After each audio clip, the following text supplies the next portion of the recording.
2025 എന്ന വർഷം നമ്മളെ വിട്ടു പോകുന്നു. ഒരു പുതിയ വർഷത്തിലേക്ക് നമ്മൾ പ്രവേശിക്കാൻ പോകുന്നു അല്ലേ? ഒരുപാട്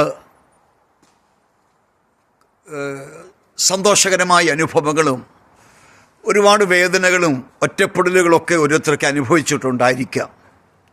എന്നാൽ തിരിഞ്ഞു നോക്കിയാൽ ഇത്രത്തോളം ദൈവം നമ്മളെ കൊണ്ടുവന്ന് പരിപാലിച്ചില്ലേ? ദൈവത്തിൻ്റെ കരുതലും കാവലും അനുഭവിപ്പാൻ കർത്താവ് അവകാശമൊരുക്കില്ലേ? 2025 ആഗ്രഹിച്ചത് പലതും നമ്മൾ ലഭിച്ചു കാണത്തില്ല. എന്നാൽ ഞാൻ പറയുന്നു, പ്രിയപ്പെട്ടവർ, നിരാശകളും ഭാരങ്ങളും വേണ്ട.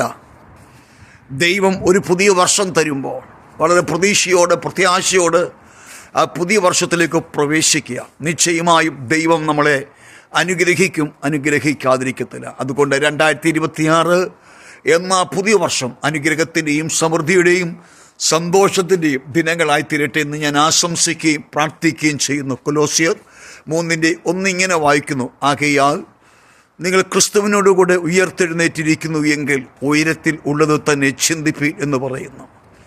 കർത്താവിൽ നമുക്ക് പ്രത്യാശ വയ്ക്കാം, കർത്താവിൽ നമുക്ക് ധൈര്യപ്പെടാം. കർത്താവ് നമ്മളെ ഒരു നാളും കൈവിടത്തില്ല. കർത്താവ് നമ്മളെ ചേർക്കും. കർത്താവ് നമ്മളോട് പറഞ്ഞ വാക്കുകളും വചനങ്ങളും നമ്മളിൽ നിവൃത്തിയാകും. ദൈവവചനത്തിലെ അനുഗ്രഹങ്ങൾ തൻ്റെ മക്കൾക്ക് വേണ്ടിയിട്ടുള്ളത്. നമുക്ക് പ്രാർത്ഥനയോടും ആരാധനയോടും പ്രത്യാശയോടും കൂടെ നാം ആയിരിക്കുമ്പോൾ നിശ്ചയമായും നമുക്കത് അനുഭവിക്കുവാൻ കഴിയും. പ്രിയപ്പെട്ടവർ, വിളിച്ചവൻ വിശ്വസ്തനാണെന്ന് സധൈര്യം നമുക്ക് പറയാൻ കഴിയട്ടെ. വഴിയിൽ ഇട്ടിട്ട് പോകുന്നവനല്ല നമ്മുടെ കർത്താവ്.